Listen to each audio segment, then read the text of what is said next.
This week on Cross News. In the ongoing efforts to support Israel, the U.S. made some bold moves this week. What were they?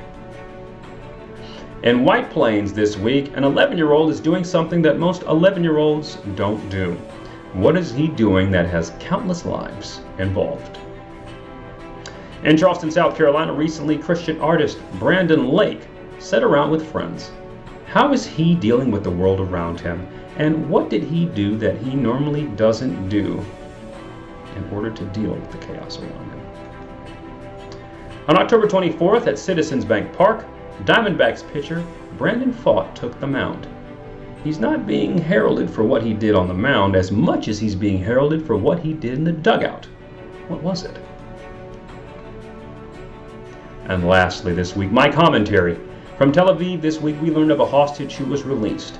They lost practically everything and their husband is still being held captive. Well, they ended up doing something that I'm calling the handshake heard around the world. I'm M.King. Stay tuned for Cross News.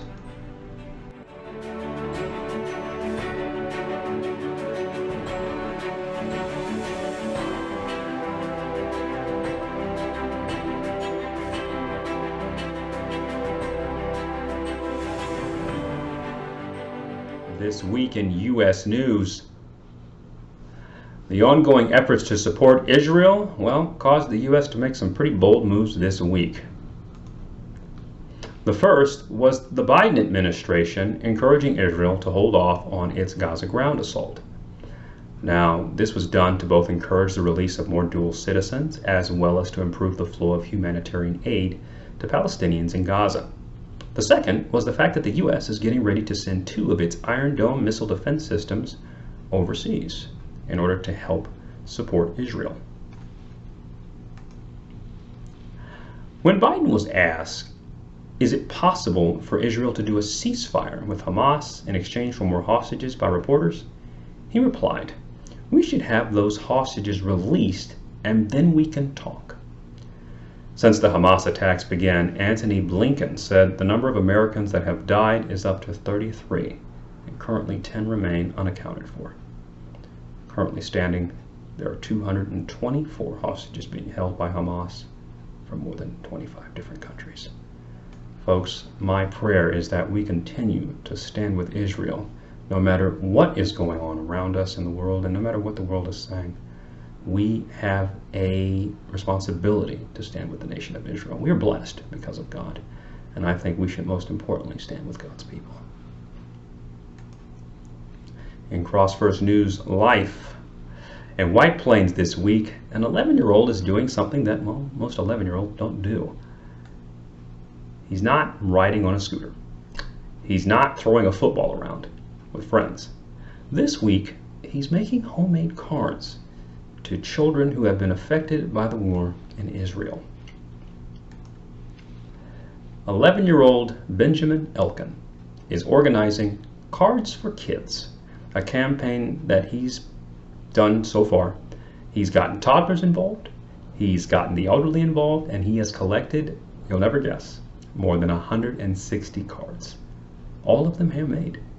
And you know what else? This isn't his first time. He also did this for kids in Ukraine. Currently standing, the cards that he have messages like, we have your back, sending love and support from the U.S. It even says, we are with you.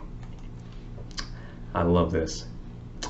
The war in Israel is difficult for all, but especially children. To help boost morale during this time, we are collecting cards for Israeli children. Folks, if you want to support this campaign by making cards, writing letters, or drawing pictures, you can send all this information to Benjamin at cardsforkidsisrael@gmail.com. That's cardsforkidsisrael@gmail.com. Boy, this was reported by ABC7 in New York, and I have to say, this is so encouraging. We all have a responsibility to do something to help God's people. Think about it. When you look at the nation of Israel, they have done so much to help the world. And at the end of the day, I think we can return the favor. 11-year-old Benjamin has people making homemade cards. What can you do? What has God put in your hand in order to allow you to bless his holy people? And CrossFirst News Entertainment.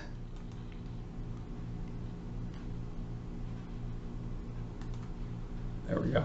In Charleston, South Carolina, recently, Christian artist Brandon Lake sat around with friends. He wasn't playing board games. He wasn't watching a movie. He was writing some songs and singing about his faith.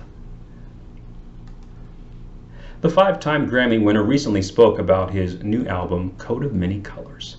This album is his 3rd solo album, and while it may be his 3rd solo album, the Grammy winner is not shy about the struggles he's been dealing with concerning what's going on in Israel. Lake talked about the fact that while he is not someone who normally watches the news, the recent events overseas have him paying a little more attention to what's going on via television and his cell phone. I'm kind of waiting to see how what God gave me a few months ago will now end up being very timely for what the world is facing right now, said Lake. Brandon Lake's newest album, Coat of Many Colors, is out now wherever you get your music, and the lead song, Praise You Anywhere, is making the rounds on the radio. You still listen to that? I've heard that song, and I'm telling you, Praise You Anywhere, I love it. It's a really good song, and Brandon, I'm telling you, keep it going, buddy. I'm telling you, you make some great music. You know, it's interesting to see that somebody like Brandon Lake goes through trials and tribulations like we do. He's affected by what's going on in the world, and it caused him to leave his regular routine and do stuff he normally doesn't do. I can say I've been praying a lot more for Israel ever since the attacks began, and I certainly hope you are as well. CrossFirst Sports. On October 24th at Citizens Bank Park, a Diamondbacks pitcher took the mound. His name? Brandon Pfaat. Pfaat, who was in the dugout during Game 7, ended up doing something that you don't see every day in baseball. Brandon pulled out his Bible and read it before he took the mound. During the game, Pfaat ended up striking out 2 out of 3 batters, which was enough to help the Arizona Diamondbacks stay in the game in the 4th inning and eventually win their way to the World Series against the Texas Rangers. Brandon Pfaat is no stranger to his faith. He went to an all-boys Catholic school, Trinity High School in Louisville, and he also went to Bellarmine University, I think I said that right, which is a private Catholic college in Louisville as well.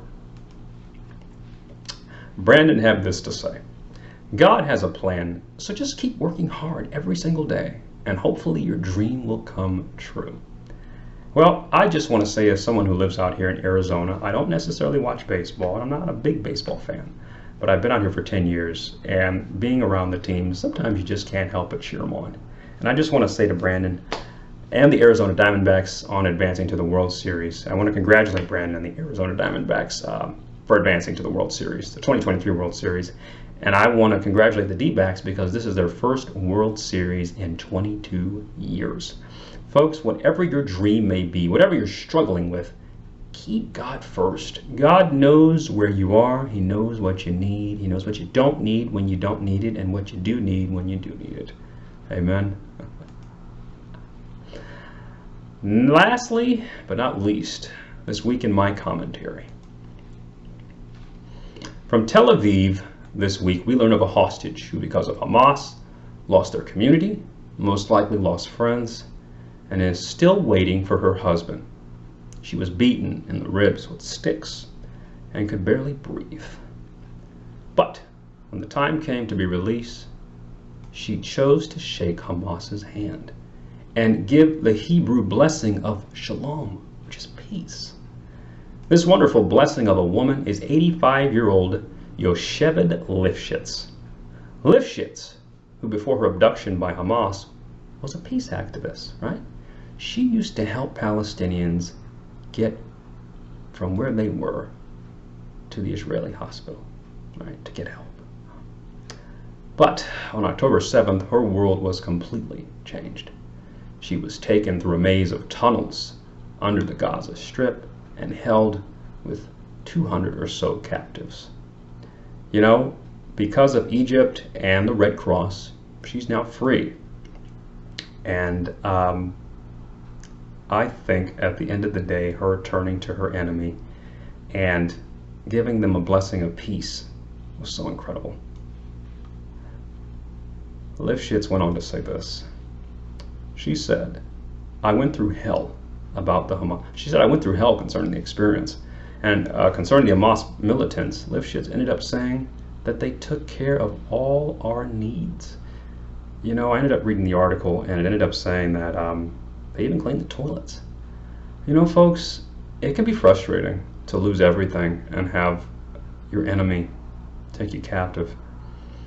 I don't know what it is you're going through in your life, but I can tell you that in my life I have some people who have done me wrong at work, and it's hard. It's hard to forgive them. It can be hard to let it go sometimes. It can be hard because you see things that need to change, and you really want them to change, but you have to take your rest and comfort in God. I can say that, honestly, I feel Yocheved Lifshitz really took her rest in God. To turn around and shake the hand of someone who hurt you, beat you, most likely beat her husband, most likely killed her friends, destroyed her community, that speaks a lot.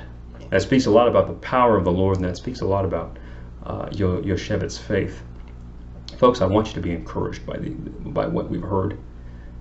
There's nothing that God can't do. But sometimes instead of us waiting around for God to do it to us, sometimes we need to let God do it through us. Folks, thanks for joining us for this week's broadcast. This is a test broadcast. This is our second test broadcast. I want to know what you think. Share with me your thoughts. On behalf of all of us here from this creative Christian media organization, I'm M.King. Thanks for joining us this week on Crossroads News.